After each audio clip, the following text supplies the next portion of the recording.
Welcome, everybody. My name is Mina Jane. I'm the director of the Ashland Public Library in Massachusetts, which is in the US. And I'm super excited to have back with us doctors Joanne Paul and Nikki Clark, who are going to be talking about the Dudleys and the Howards of the Tudor era. And we're going to have like the best conversation because I've had them both here before and I had to have them back because we had best conversations then too. So just before we get started, I want to say thanks to the Friends of the Ashland Public Library for supporting all of our programs. We couldn't do this fun stuff without them. And I'd like to thank Nikki and Joanne for letting us share this program with other libraries because, of course, when libraries work together, we make magic. Um, you can buy signed books by Nikki and Joanne from Aesop's Fable, our favorite indie bookstore. I'll put a link to that in the recap email I send out to everybody because, of course, signed books are gold. They're great gifts as well. Um, and the way that we're going to do this is I'm going to hand everything over to Joanne and Nikki. They're going to talk for about 35 minutes about their books and writing process and research and all of that.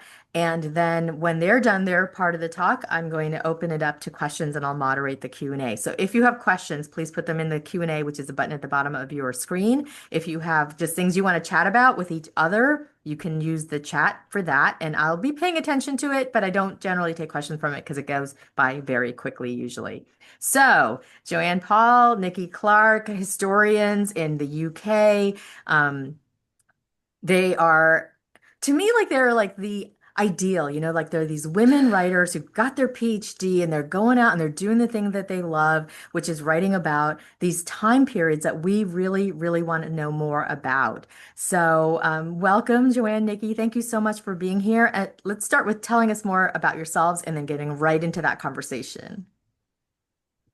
Sure. Well, I'll go first, I think. First of all, thank you so much for hosting this. It's so nice to be involved with something to do with a library. I adore libraries. Nikki and I, of course, owe our careers to libraries. And we met in a library, we've just realized, a decade plus ago. And I'm very pleased to be sharing this panel with Nikki. I'm a big fan of hers and a huge admirer of her books. So I'm really looking forward to her hearing her talk more about it.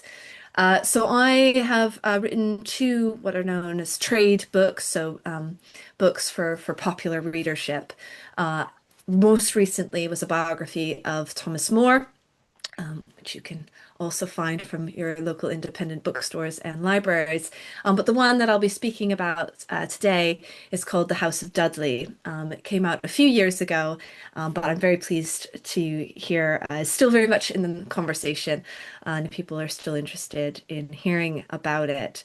It covers about 100 years of Tudor history from the perspective of one very scandalous family, the Dudleys. And to introduce the book, I thought I'd take you back even more years ago than when Nikki and I met, which is when I was working on my PhD. And I was in another library, the British Library, looking at texts from the 16th century. And I came across this really interesting little pamphlet titled Leicester's Commonwealth. And what it was a very sort of clandestine, secret little pamphlet that was circulated around the Elizabethan court towards the end of her reign. And it was about the Earl of Leicester, Robert Dudley, who for a long time had been rumored to be Elizabeth I's lover. And it was really a sort of a smear sheet. It was an attempt to ruin his reputation. It had all sorts of accusations in it, including that he once killed an ambassador by feeding him a poisoned salad, and that he used an Italian ointment in order to enhance his member in the bedroom. But what was really, I think, interesting to me about this pamphlet is that it went much, much further back than Robert himself. What it tried to do was to undermine him, to attack him by attacking his entire family and suggesting, and I'm quoting from it here, that they were a tribe of traitors, that they raised their children from infancy in treason in order to, over several generations, overthrow the Tudor dynasty. Now, on the one hand, that looks or sounds very fantastical, right?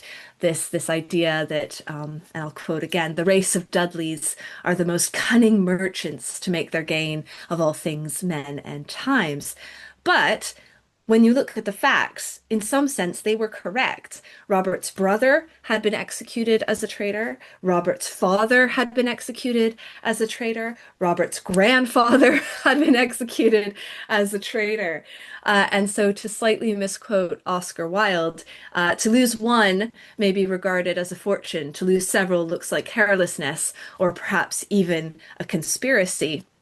And the facts are there. So Robert's grandfather was an administrator, a lawyer named Edmund Dudley, who had helped Henry VII acquire cash from his subjects and was executed by Henry VIII. Robert's father was John Dudley, the Duke of Northumberland, who sat behind the coup that put Lady Jane Grey, as she's known, the 9 Days Queen, on the throne and was executed by Mary the First. And so there's this sense that almost every Tudor came to the throne either by executing, sacrificing a Dudley, or by using one to gain their standing, or both. And so the question that I left the library with that day was, what on earth is going on with this family, right? Surely it can't be that they're reading Machiavelli Cribside, as Leicester's Commonwealth would have it. But the culture of this family, there has to be something going on. And so I really left with this real question. And I got the opportunity to investigate that question when I wrote this book. And what I found was a far more emotional, dramatic, compelling, saga-like story than I had anticipated. It's a story of certainly desire, ambition, treason, treachery, deception, but also one of real familial love, of dedication, of loyalty. It was a story that stretched the entirety of the Tudor dynasty and beyond. It was a story that took me and my readers to European battlefields, to the deathbeds of princes, to almost every major event of the Tudor period. The Field of Cloth of Gold, coronations of countless kings and queens, uh, the the battles in the Netherlands, the St. Bartholomew's Day massacre in the streets of Paris. Everywhere you looked in the 16th century, there was a Dudley there, and really hadn't anticipated that writing this book. Uh, and the culture of the family that I found was one that where the women played a very, very important role.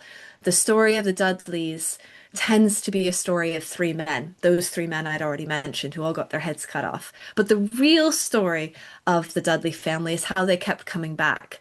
And that's the women. So I'll come back to that later on when I think Nikki and I are going to speak specifically about the role of women in the Tudor court. But I just thought that that served as a bit of an introduction to what the book, the story, this history is really all about.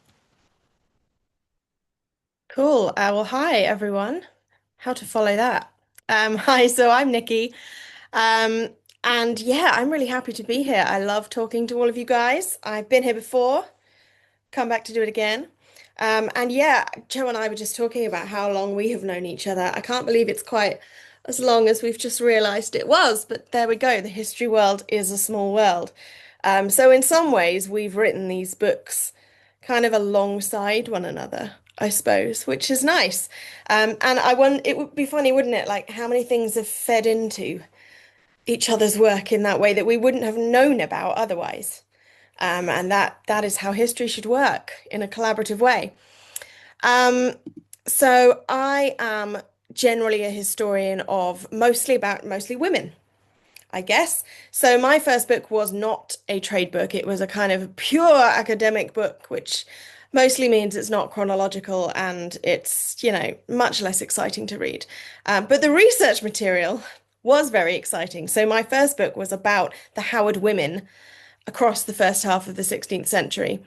Mostly because during my PhD, I drew a big family tree because I have a bit of an obsession with family trees. And then I put a red dot next to everyone who had been executed. And I realized how many red dots there were in and among the Howards. So I did that again. I drew a bigger family tree of just the branches of the Howard family during that time and went, yeah, okay, there's something weird going on here. Um, so as Joe says, everywhere you look in the 16th century, there's a Dudley and also a Howard, and often also a lady in waiting. So yeah, from the Howards, I then moved to the ladies in waiting. Quite smoothly, because when I was writing about the Howards, I wanted to write a chapter about the Howard women as courtiers, because they were. But while I was trying to do that, I realized that the context I wanted to put them in just hadn't been written yet. It didn't exist in the way that I wanted it to. So I thought, well, hey, okay, next project, Ladies in Waiting. The Ladies in Waiting of Henry VIII's Six Wives. And that was the book I wrote next for a general audience, and it's called The Waiting Game. And again, you can buy it in all good bookstores, online and in person, in hardback and in paperback. Um, and yeah, Ladies in Waiting turned out to be exactly the story that I hoped it would be. So there are plenty of Howard women still, because I can't turn around without bumping into a Howard woman.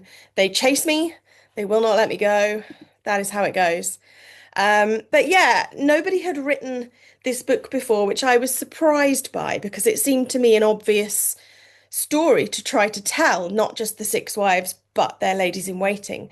We see these women all the time. There are always ladies in waiting in the background of any TV drama you like to mention. That group of identically dressed pretty faces behind the Queen. And occasionally one steps out of line and we hear about the terrible things she got up to. But otherwise, they are mostly just scenery. But I thought, no, surely there's more to it. We must know more about these women. They deserve to be in the foreground, especially during Henry VIII's reign, because there are six queens. And after Catherine of Aragon, the turnover of queens is so fast. The fabric of religion and of society is being kind of ripped apart and then sewn back together in new ways around them. So it's a really weird time to be a woman or a lady in waiting at the Tudor court. They have to make choices about loyalty that hadn't existed before and never really existed quite like this again. So the way that I told the story through this book is to pull about seven sort of main characters over the course of Henry's reign, seven ladies in waiting, because otherwise we'd all have been very confused very fast, because I've got spreadsheets full of hundreds of them. And they've all got the same names. I did so well. I managed to find seven who have slightly different names. So I'm not trying to talk about six Janes all at once, you know. So ladies in waiting were women usually of aristocratic or gentry status, usually older than 16, married or unmarried, and they are there to serve the Queen in any way that she needs them to, in any capacity possible. And that's a weird position to be in, because on the one hand, you are the Queen's confidant. You're someone, perhaps a friend might be pushing it, but someone who's around, who sees everything. But on the other hand, because you're around and you see everything, you're also the Queen's chaperone. You're there to protect her reputation and by extension the king's reputation. So you run the risk, being a lady in waiting, that you might at some point be asked to betray the Queen's trust. That is a really hard tightrope to walk. And as you can imagine, during Henry's reign, when he went through wives like a knife through butter, it became an increasingly difficult tightrope to walk. So yeah, this book is about the usually 20 or 25 women at a time who are in service with a queen. Many of them are Howards. The Howard women that I wrote about in this book particularly were Elizabeth Stafford, who is the Duchess of Norfolk. She's the wife of the third Duke of Norfolk, who is Anne Boleyn's uncle. Horrible man, you might have heard of him. Could win a competition of nastiest man in England. But his wife is, yeah, bit of a, is it fair to say drama queen? It's probably fair to say drama queen. And also her daughter, Mary Howard, who married the king's illegitimate son, Henry Fitzroy, Duke of Richmond. And she is a force of nature. She sees what she wants and she goes and gets it somehow. Not always the right way, but she does it. So yeah, I can't get away from the Howard women, even when I'm not trying to write about them. So there we are. It strikes me how odd it is, Nikki, that we haven't done an event before. Yeah, yeah, Because yeah. as you say, everywhere you look in the 16th century, you bump into a Dudley or a Howard, and Mm. they're usually feuding, Yeah, they don't right? love one another, do they? The Dudleys No, and Howards. no. The Howards. I mean, th there is this larger story that I think runs through both of our books potentially, where you can tell, they're out to get each other.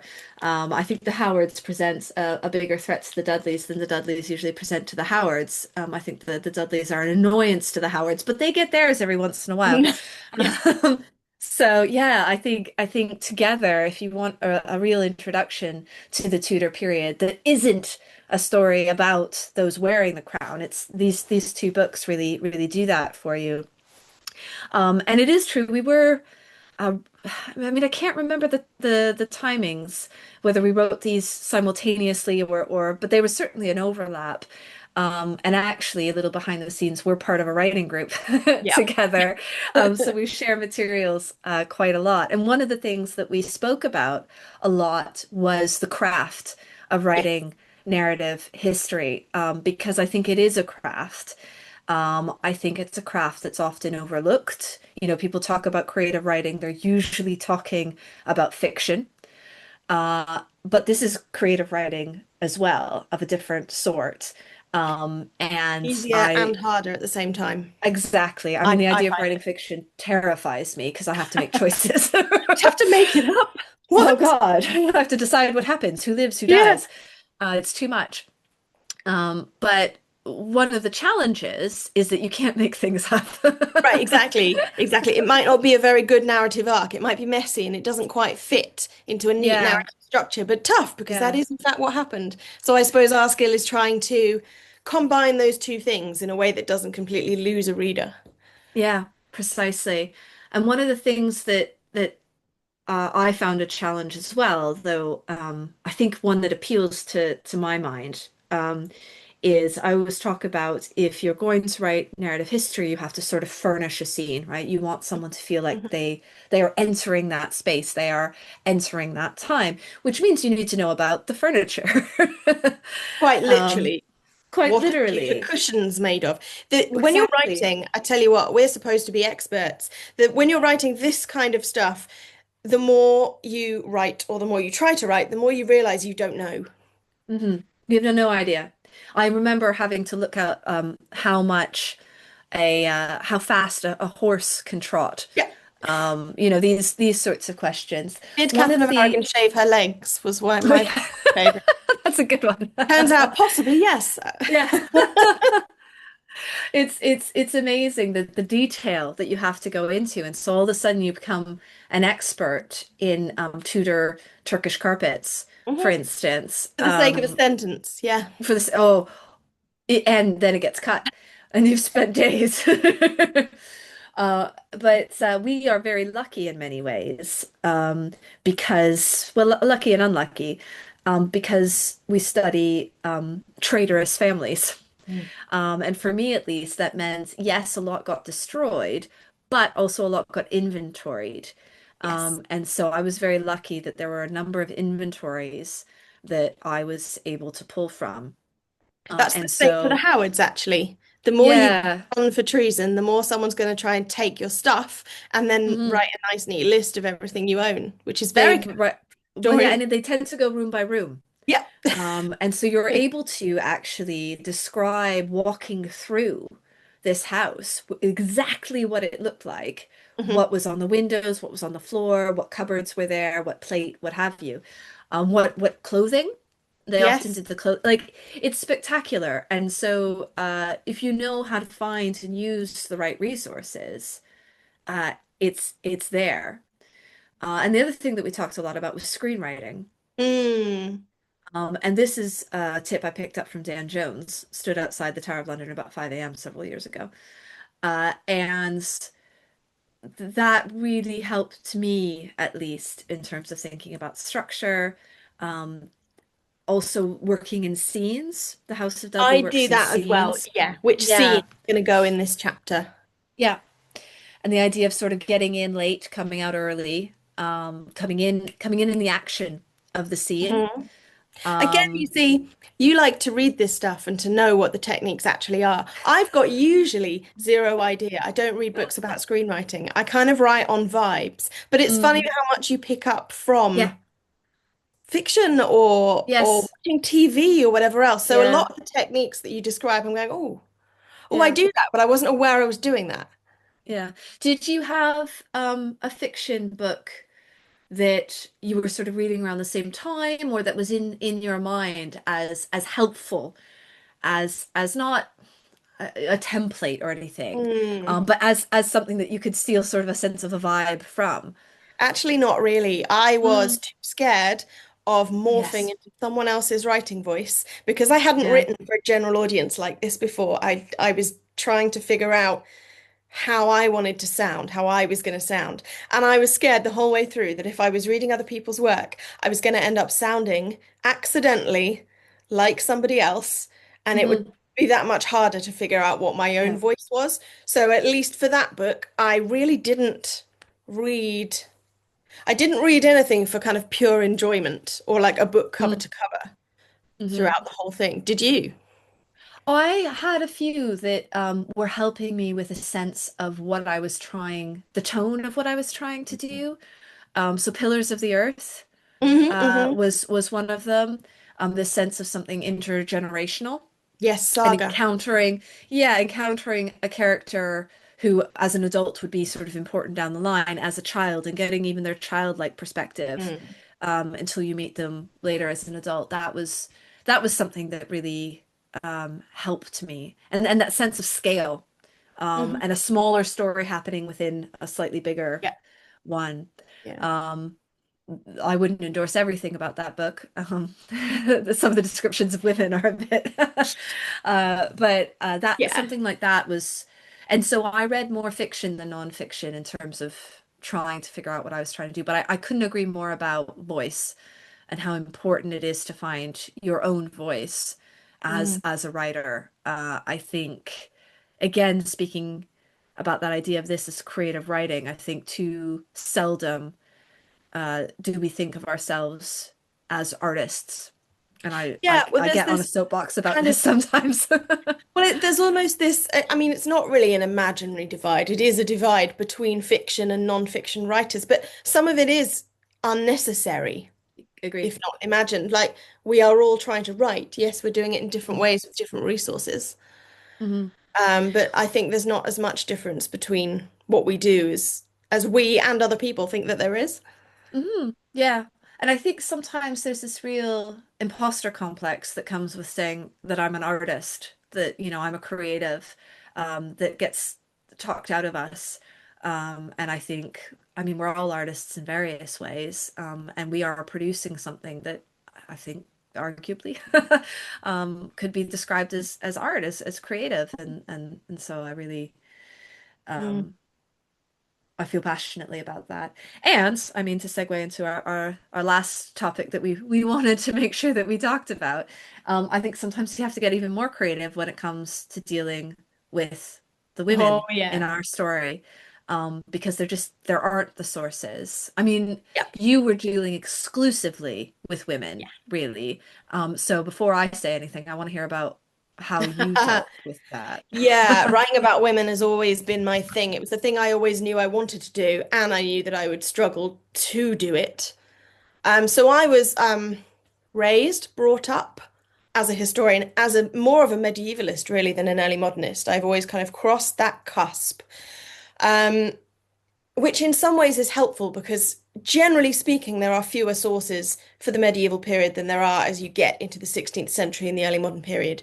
So you learn to work your sources very hard, and you also learn how to be a really good archival detective. But when you are working on women, yes, there are some particular things. I always tell my students, I teach a course on women's history and gender history, and I tell them the best way to look for women in the past is often to look backwards and look through the men. Mm, Because women for the whole of this period, married women were under coverture, which means legally they didn't exist as a legal individual in their own name. So you want to find a woman, you've got to look for her husband or the other male figures around her to find her.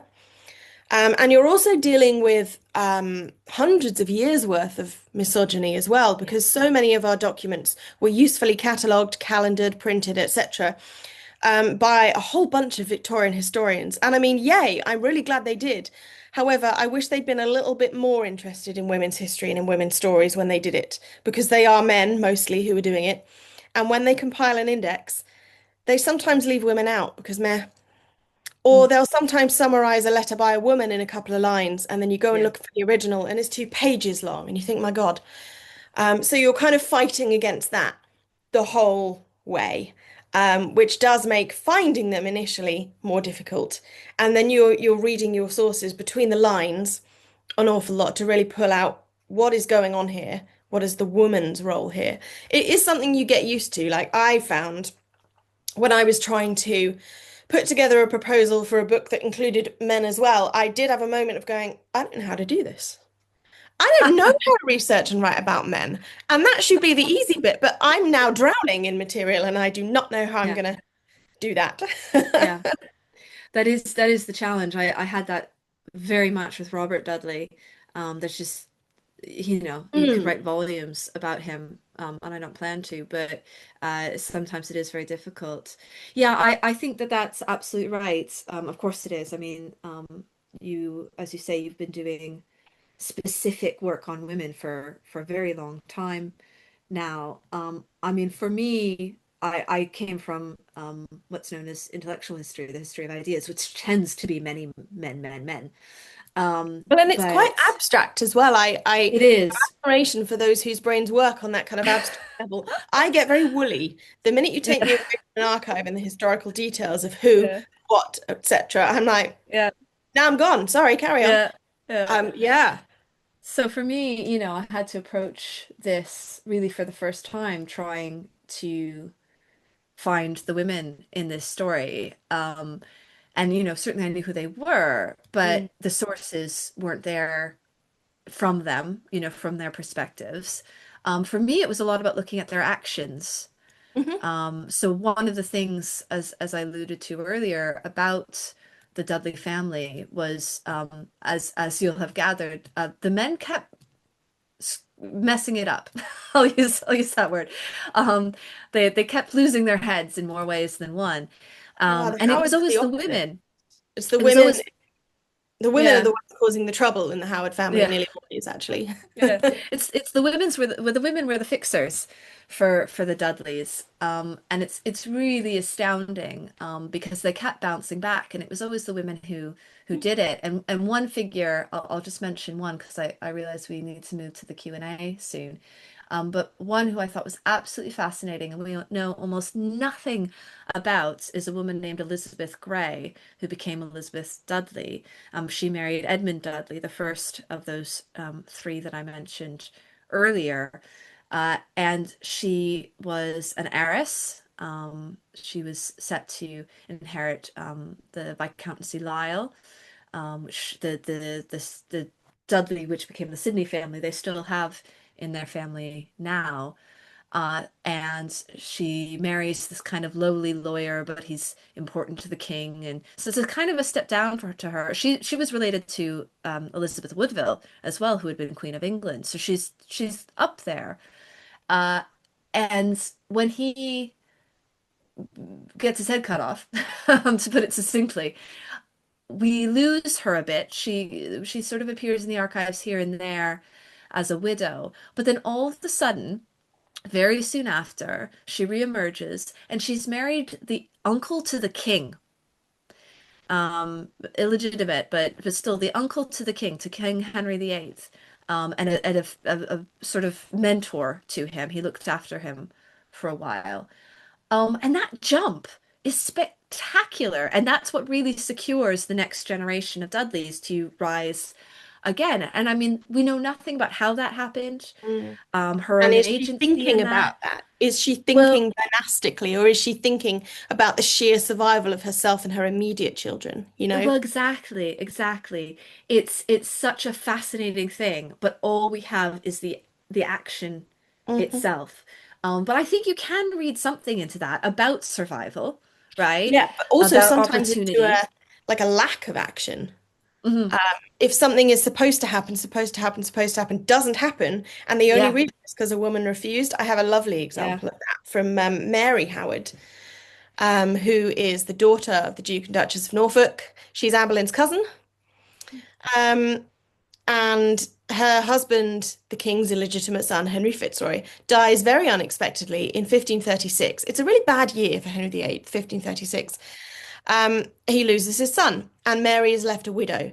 Now, they're only, what, 17, 16, 17, so they haven't actually lived together and consummated the marriage yet. Henry refuses to pay her the money that she is due from her father-in-law if she's widowed that would support her for the rest of her life, the estates known as her jointure estates. Henry says, no, the marriage wasn't consummated, so I don't owe you nothing. Now that's legally incorrect, and he would have known damn well that that's incorrect. He's just hoping that because he's the king, no one will argue with him. Mary argues with him. She blackmails her dad into letting her come to London to argue with the king personally. She's writing letters to Thomas Cromwell on the advice of her council. She knows her rights, she knows the law.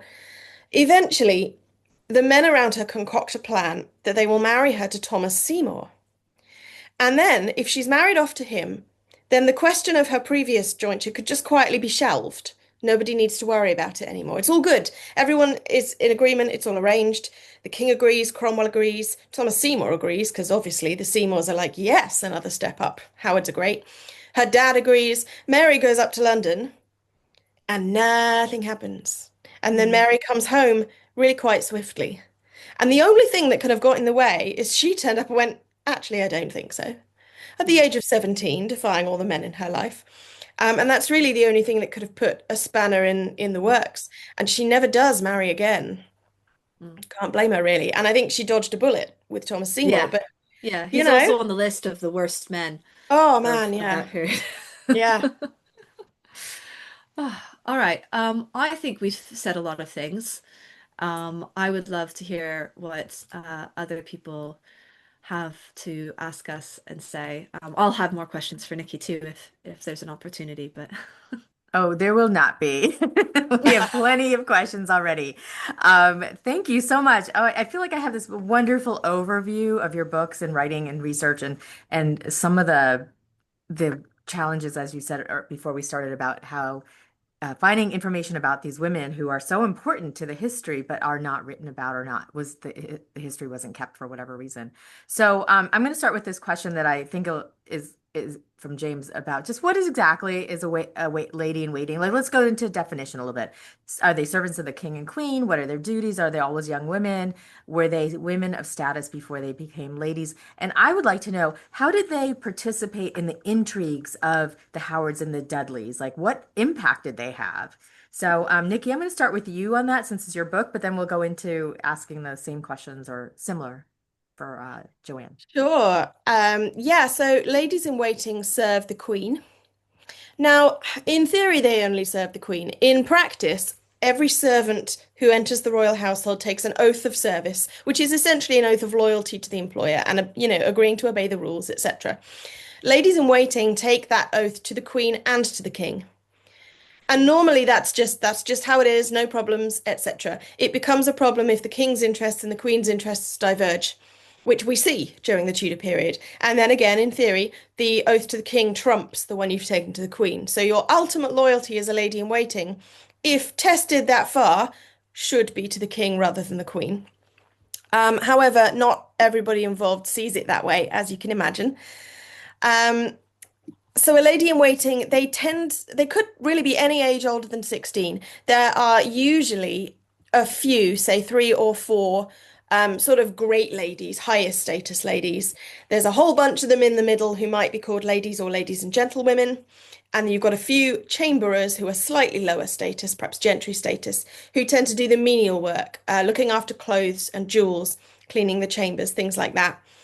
And then you also have six adolescent maids of honor who are usually about 16, and they are there really to use the court as a kind of finishing school environment to gain a bit of social polish, a better marriage than they might make otherwise. And they're under the authority of the mother of the maids, who is there to look after them and keep them in line with varying success. They are usually women of status before they become ladies. Yes, they're all from aristocratic or gentry ranks, the daughters of nobles, that kind of thing. If they make a good marriage, they may move up the social ladder. It's unlikely they'd move downwards, I suppose. But yes, that we are always talking about the upper drawers of society here. In terms of duties, again, it's really anything the Queen needs. It's the 16th century equivalent of holding the Queen's handbag while she signs autographs. The Queen doesn't do that, does she? You know what I mean? Greets people. And it might include personal service, like helping the Queen get dressed and undressed. You can't do that by yourself in the Tudor period because it's hard to, pin things at the back. You attend the Queen wherever she goes, whatever she's doing. That could be a banquet with foreign ambassadors. It could even be sharing her bed for company at night. Processing behind her at a coronation, really anything. So the kind of It's a skill lot of set. delivering messages too. Yes, a lot of that, a Yeah. lot of delivering messages. Yeah, but it's quite a diverse skill set. You need to be pretty, sure, but things like language skills or ability to dance and remember Mm. choreography, and be the kind of people who always say the right thing at the right time to the right person and who can be on all of the time and not flag. Mm. Um, because I think it's all pretty unrelenting. Yeah, I couldn't do that. No, me neither. I think usually music skills as well. I think there's a lot of sort of Yeah. sitting there and entertaining the Queen. Yeah, I mean a lot of the Dudleys, or at least some of the Dudleys, were ladies in waiting. Jane Dudley, Duchess of Northumberland, who becomes the Duchess of Northumberland, John Dudley's wife, is a very important lady in waiting. She serves first. Anne of Cleves, that doesn't last very long. Oh, so first, sorry, no, Jane Seymour, that doesn't last very long. Anne of Cleves, that doesn't last very long. But then she's a very close personal friend of Catherine Parr, actually, Mm, and her influence with Catherine Parr is what helps sort of launch the Dudleys into the reign of Edward VI, which from which point they really hit the sort of apex of their power. The other is John's daughter Mary, who becomes Mary Sidney. And she serves in a very different sort of court than that of Henry VIII because there is no king, Mm. right? It's just yeah. Elizabeth I. And so ladies in waiting, they take on a new sort of power, really, in the court. And so you have letters from ambassadors where they've had meetings with Mary Sidney. Yeah. And she's feeding them all sorts of false information and playing them for fools and all of that sort of thing. And the power that she has as someone that close to the monarch, um, is insane. And you get the sense that the ambassadors don't really know what to do because they have to go through women to get this sort of Mm. information, this crucial information. And they don't realize they're being played because they underestimate her as a woman. So it's a very different sort of power dynamic when you hit the Elizabethan Mhm. court. Yeah, Um, I think that's true. I mean, women earlier have influence as well because knowledge is power, Oh isn't it? yeah. Yeah. And the Queen's women can physically go places in the court that men can't. Yeah. There won't be any men in the Queen's bedchamber unless perhaps the King. Yeah. So if you want to know whether now is a good time to ask the Queen for a favor, you might want to Mm. ask a lady in waiting first. so they did have quite a bit of power. Actually, I know this is not the Tudor era, but it definitely makes me think of The Favorite, which is a movie Mm. that, Yes, Yeah, right? 100%. absolutely. Yeah. Yeah, that's not Okay. it's not far off at all. Yeah. Okay, good. Okay, so I did have a couple questions from before we started. The first one that I got was for you, Nikki, about what do we know about Anne Boleyn's mother, who was a Howard? Well, actually, we now know a little more than we did or than we thought we did because there's a new book about Elizabeth Boleyn by Sophie somebody, Elizabeth Boleyn.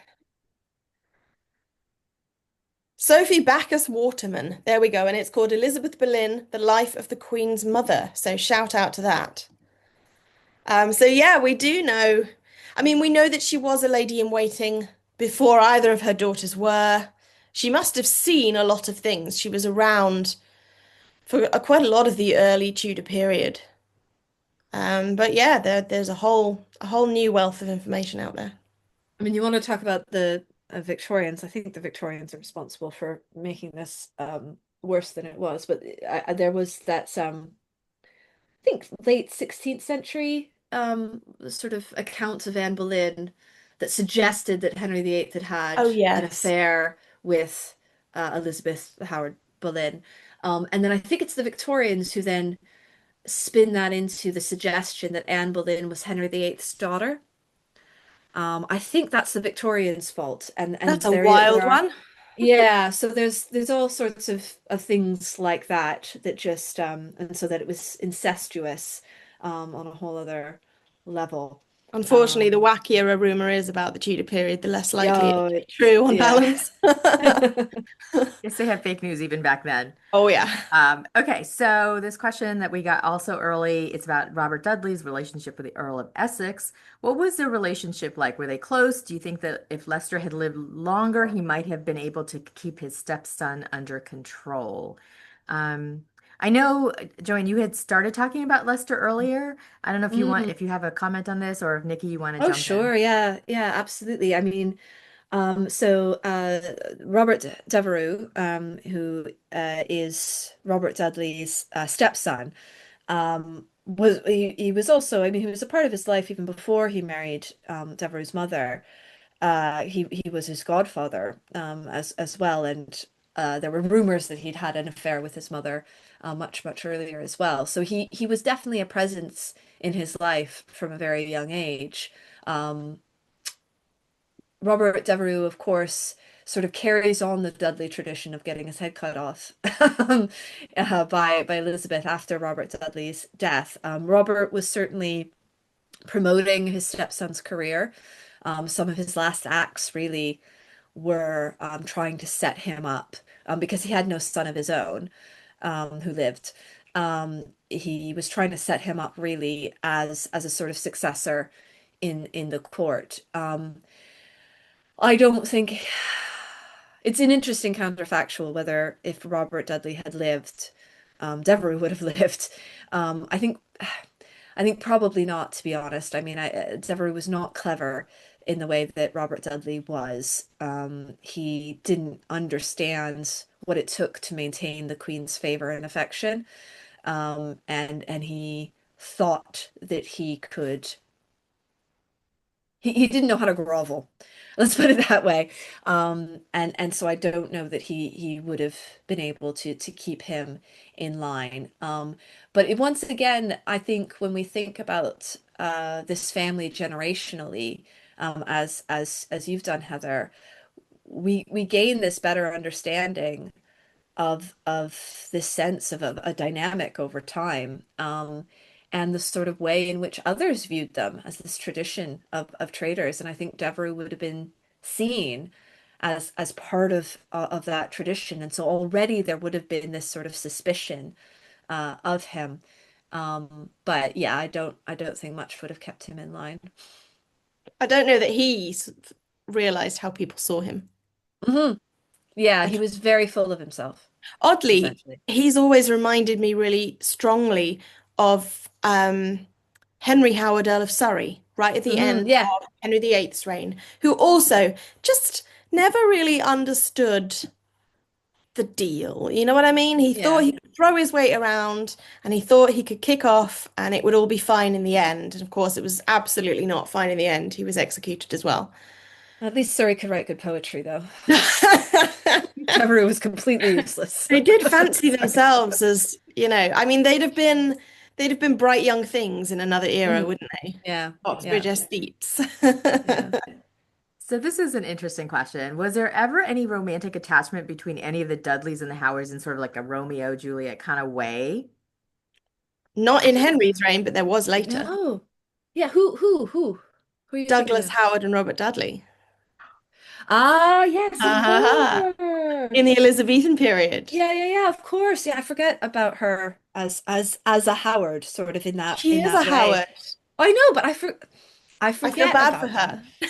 I know. So that is a really interesting one. A Douglas, weird one. yes. It is a really weird one. She For a becomes his start, Douglas is mistress. a girl, for all that she's called Yes. Douglas. She's named, I Yes. think, for Margaret Douglas, who is Yes, she Henry is. VIII's niece. Yeah.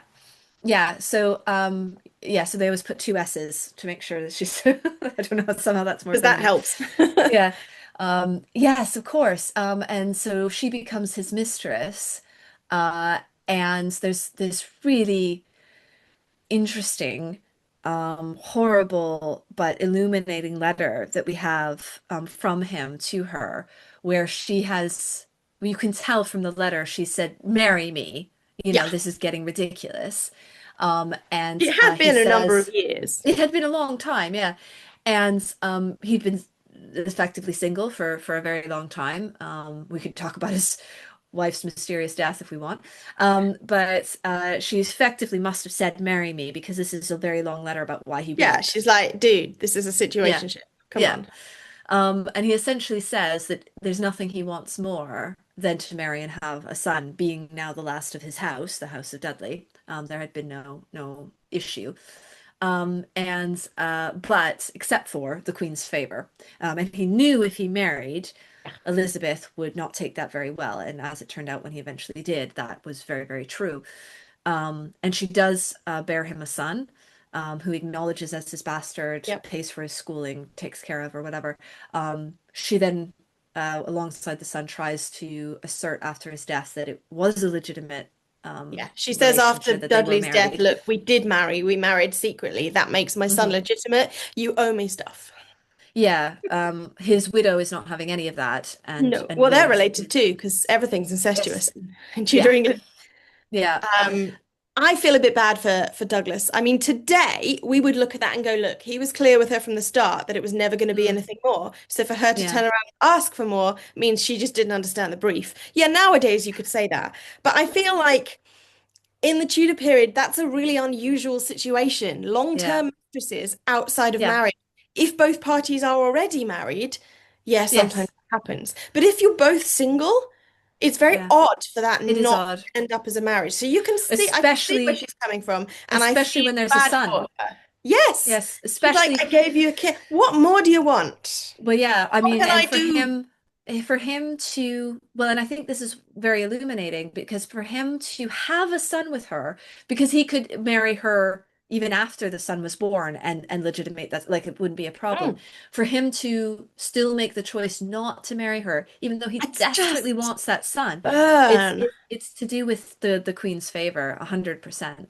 But and yet he Um, risked it for Lettice Knowles. You know, I yes, feel well, like Douglas must have been like, yeah. thanks, Oh, pal. that's harsh. No. Well, yeah, that's after, your boyfriend says, "I never want to marry," and so you break up, and then And then two two years weeks later later, he marries someone else. yeah, you someone else. Yeah, Exactly. yeah, yeah, yeah. No, it's Yeah. harsh. It's harsh. He seems like a winner. I know. He's a catch, right? Yeah. That's right. I also, I don't know if anybody here has read this book called A Knight in Shining Armor. It's a romance book by, I can't remember her name right now, but she had a character in it named Douglas who went back into the Tudor period. It's a wonderful, terrible book. So, but we don't have to talk about it. I just when you said Douglas and I was like, oh my gosh, that is a was a is a gay couple, and I was like, oh no, okay, now I get it. Yeah. Wouldn't that have been a very different, Yeah. an openly gay, Mm. Romeo and Juliet type of Yeah, we don't situation. tend to know about those.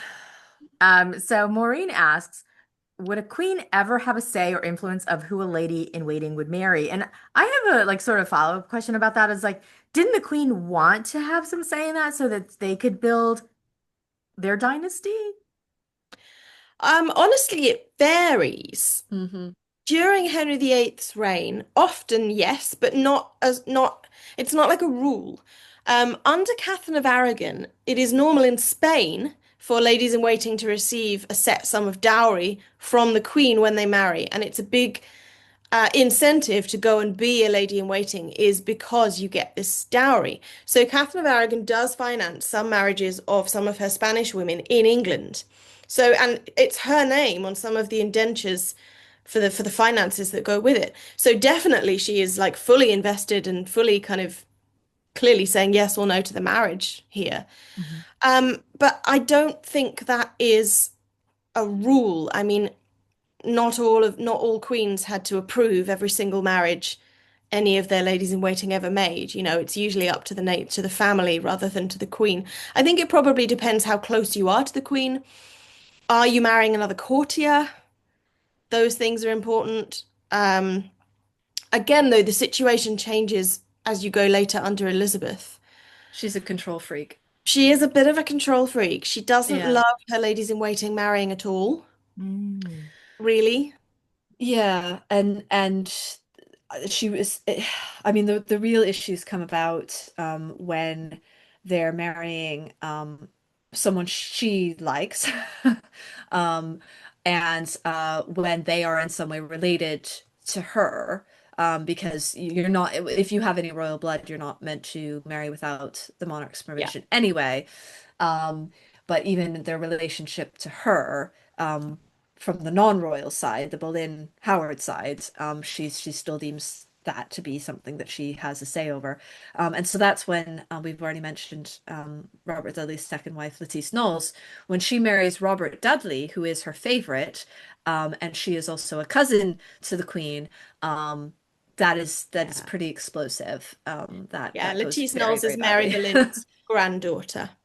Yeah, and might also be Well, might also be yes. Henry VIII's granddaughter, but Yes, her mother we may have can been Henry VIII's daughter. maybe It's yeah exactly TBC. yeah. So they might have been related twice. So those sorts of control issues come out at that point. Same with Bess Throckmorton, Yeah, and of course. isn't she supposed to have allegedly broken Mary Shelton Scudamore's finger when Mary told her she was marrying? Something like There's all that. sorts of Yeah, anecdotes like that. yeah, yeah. She tends to throw a lot of shoes. Yeah. Yeah. But Wow. there's a lot of debate about exactly why that was. Is it because Elizabeth is jealous and doesn't want, if she's not going to marry, then nobody else can? hmm Or is it because she doesn't want her ladies in waiting going off and making Yeah. clandestine illicit marriages when she is nominally responsible for them to their parents? If a Yes, I think 16-year-old girl in that's. your charge goes and has it off with somebody unsuitable and then marries him, you're the one hmm on the, bit responsible for that. And the hmm parents are within their rights to go, excuse me, what hmm kind of care is this? So it is a bit six of one. But because Elizabeth was so disapproving, hmm quite a number of ladies in waiting did go and marry clandestinely. So it had the Yeah. opposite effect. So it's very difficult to Yeah. know quite what factors are playing into this. Mm. Nikki, did the 16-year-old widow who married the king's illegitimate son, did she ever get her money from? She did. Yes, that was Mary Howard. She did not marry Thomas Seymour. She did eventually get the inheritance owed her by the king, kind of reluctantly and late and in several kind of dollops of land grants. But she did. By that point, she seems to have run up so many debts that it didn't do her a lot of good because by the end of Henry's reign, when her father was arrested and her rooms in his house were searched, there was pretty much nothing in them, that she was living very, very frugally and very poorly. So it's not really clear quite what happened to the money, but she did get what she was owed, yes. How did she force the king to, give it up? Oh, I think she just badgered him forever and ever. It's what she did with her dad. It seemed to have worked. So her father wrote to Thomas Cromwell going, "My daughter, with weeping and wailing, keeps asking to come up to London, for peace in my house." So she's emotionally blackmailing him. Absolutely. But like in that period, people weren't too fussed about like saying off with your head kind of thing. I'm just surprised that she was able to get her way through fussing. Yeah, I mean, Henry did execute people, but generally speaking, he had at least a semblance of a reason to do it, usually. And simply badgering him probably wasn't. You'd have to have found something else to pin on her. Good to know. Good to know it wasn't just totally indiscriminate. And then Heather has this other question about the dynamics between the Howards and the Dudleys. Did they change over time because of religion? Some of the Howards are Protestant by Elizabeth's reign, and so are the Dudleys. Certainly, when they initially, well, I mean, the initial enmity is older than this, but there's quite a sort of face-off that happens towards the end of Henry's reign, Mm. heading into Edward's reign, and I mean, correct me if I'm wrong here, Nikki, but at that point, I would call the Howards sort of conservative, religiously Yeah, conservative. most of Um, them. yeah, and certainly the leading Howards in the court, they're part of that religious conservative sort of, if we can use the word faction. Yeah. Um, and so that does form part of the enmity there. The Dudleys are known as a sort of leading Protestants, uh, certainly by the end of Henry's reign. Robert Dudley is sort of all over the place a little bit with religion, but he's clearly a Protestant. His brother is an early Puritan. Mm. Mhm. So they are very on the sort of the radical edge sometimes of Protestantism. Whereas the Whereas the Howard, Howards, by Elizabeth's reign, they're actually a bit split. yeah, You there's have some definitely some very Catholics. die-hard Yeah. Catholic conservatives like Henry Howard, the Earl of Northampton. There's even a Catholic saint who is an Elizabethan Howard, Philip Howard, Earl of Arundel. Hmm. Um, but then Thomas Howard, the Duke of Norfolk, their brother, sort of flirts with Catholic rebellion, but is not himself really Mm-mm. Catholic. He's just easily Mm. led. And Um, they do, yeah, there is quite a kind of it plays into it, certainly, I think, the enmity. But where it really comes from is this sense of in some sense, a false sense of this the Howards as ancient nobility. yeah. I mean, certainly there's a truth to it, but like the Well, Dudleys, is there? like the Dudleys, they've just come from treason, right? Yeah, At the yeah. beginning of the century. Yeah, they see the Um, Dudleys as upstarts, but to be honest, the Howards are parvenus. yeah, They became Dukes of Norfolk slightly by accident, but not really until the 1470s-ish. They're yeah, really not and then that they lose old. it very quickly. Very quickly. And yes, they regain it, but it's very their sense of their own lineage is a little bit mad, to be honest. It's Mm, not, but that's partly because they know it's not as kind of yeah, watertight gold yeah. as they'd like it to be, and so they behave even more like lineage snobs than they might Yeah. otherwise have done. Yeah, I think there's a great sense of protagonist and antagonist with the Dudleys and the Howards, and you can pick which one you want in which category. In that they do Thomas Howard, reflect each other the quite Duke a of Norfolk, bit. like helped to convict John Dudley, Duke Yeah. of Northumberland, of treason, didn't he? He was the Well, yes, and John charge Dudley of the helped trial. convict him him and his son before that, Yeah, it's very tit for and tat treason going on. completely. But they both families have a lot of treason in their backgrounds. Both families are very ambitious. So there's enough similarity between them that I think they fit. Speaking of using borrowing from fiction, they fit that sort of protagonist antagonist profile very Mm. well. Yes, and actually, the Howards, not all of them have a lot of political nous either. I mean, Thomas Howard, Duke of Norfolk, is kind of lucky as much as anything else, but he's not politically all that. He's a great soldier, Hmm. but Same he's with not John in it for Dudley. the intrigue. Same with John Dudley. Great soldier. So they're even Not that. competing on the same Yeah. field, aren't they? Like, Yes. yeah. Completely. Completely. I find it incredibly scary, but also enlightening that people that have so much power were so flighty. Um, like you just said, one of them was like easily led, Tout ça things like, change. yeah. So again, enlightening because that doesn't change over time. Human nature is human. No. So very interesting. Last question. I know we just have another minute. I'd love to know what you're working on next. If you're working on a particular character in history or some particular topic at this point. So, Joanne, I'm going to start with you. I'm not allowed to say. I'm really sorry. I'm hoping that the press release comes out in the next week or two. But I am working very, very hard, very, very quickly on another book. It wasn't supposed to be the next book that I wrote. Nikki knows all about this. But I felt very compelled that this needed to be my next book. And so I'm actually hoping to turn the manuscript around in the next 4 or 5 months. And so it should come out pretty soon after that. But yeah, I don't think I'm meant to say anything until the press release. I'm really sorry. That's also very intriguing. We'll be No, keeping I an eye don't out for know that. either if I'm allowed to. What? You're not allowed to I either? don't know if I'm supposed to actually. I mean, again, I have just got the sign off on a new project, so I'm kind of starting a new thing from scratch, really. I can tell you I'm moving outside of Henry VIII's reign. Whoever thought that would happen? It's happening. Um, but I I'll don't know say if that I I wanted can give to you and any more got sucked detail. back in. He has that ability, right? I will say there'll be Howards involved because I literally can't escape them. Well, it's good Yeah, to know. there are Dudleys in mine too. Well, we will be looking out for it because obviously you are the bee's knees when it comes to learning anything about this.